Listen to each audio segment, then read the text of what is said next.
নমস্কার, Indian YouTuber মামনি চ্যানেলে আমি নতুন বন্ধুদেরকে স্বাগত জানিয়ে আর পুরনো বন্ধুদেরকে ধন্যবাদ জানিয়ে আমি সোজা চলে এলাম আমার রান্নাঘরে। আজকে আমি বানাচ্ছি মোরলা মাছের চচ্চড়ি। এখানে আমি দেশি মোরলা মাছ নিয়েছি। দেখুন একদম দেশি মোরলা মাছগুলো আর একদম টাটকা। তো এর মধ্যে আমি এখন একটু নুন আর একটু হলুদ দিয়ে মেখে রেখে দেবো। 10 মিনিট মতো এটাকে মেখে রাখবো। তারপরে এটাকে আমি ভালো করে একটু ভেজে নেব। কড়াইতে তেল বসিয়ে দিয়েছি, তেলটা গরম হয়ে গেছে। এখন আমি মাছটাকে ভেজে নেব। তো মোরলা মাছ তো ছোটো মাছ, সেই জন্য কড়াইটাকে আগে ভালো করে গরম করে নিতে হয়েছে যাতে মাছগুলো ভেঙে না যায়। দেখুন নুন হলুদ নিয়ে ম্যারিনেট করে আমি 10 মিনিট মতো রেখে দিয়েছিলাম।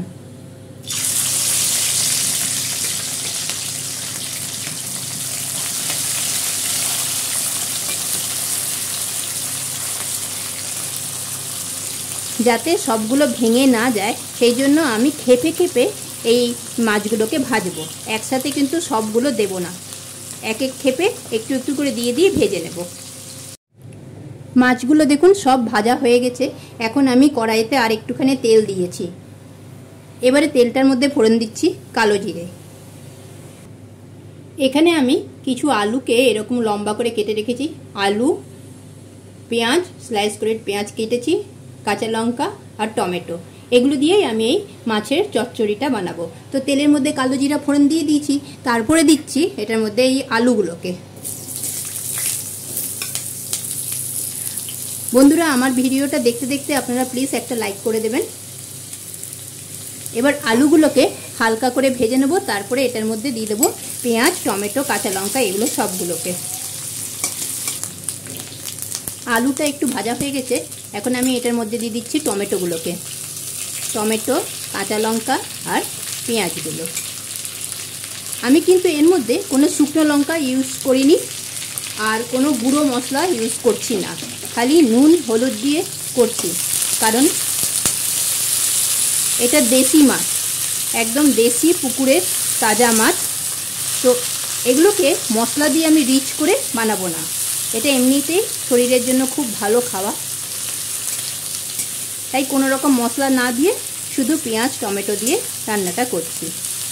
আমার ভিডিওটা যদি আপনাদের ভালো লেগে থাকে তাহলে প্লিজ একটা করে লাইক কমেন্ট শেয়ার নিশ্চয়ই করে দেবেন। এবারে আমি এটার মধ্যে নুন আর হলুদ দিয়ে দিচ্ছি, তাহলে তাড়াতাড়ি আলুটাও ভাজা হয়ে যাবে আর টমেটোটাও গলে যাবে। নুন, হলুদ আর একটুখানি কালারের জন্য কাশ্মীরি রেড মির্চ পাউডারটা দেব। এই হাফ চামচ মতো কাশ্মীরি রেড মির্চ পাউডার। ঢাকা দিয়ে দেব, তাহলে তাড়াতাড়ি টমেটোটা আর পেঁয়াজটা গলে যাবে।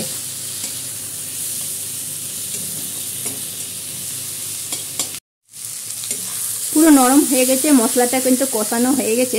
এবার আমি এটার মধ্যে জল দিয়ে দিচ্ছি।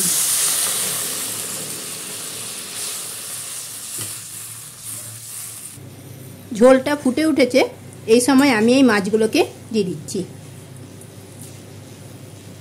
মাছগুলো দিয়ে 2 মিনিট মতো আর হতে দেবো যাতে মাছের ভিতরে ঝোলটা ঢুকে যায়। এই যে মাছগুলো দেখছেন একটার সাথে একটা লেগে রয়েছে, এটা ঝোলে পড়ে নিয়ে সবগুলো খুলে যাবে।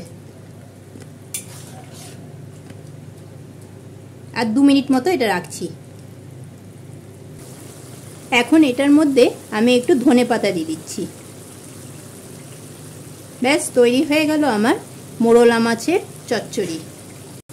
বন্ধুরা আমার সাথে থাকার জন্য আপনাদেরকে আমি অনেক অনেক ধন্যবাদ জানাচ্ছি।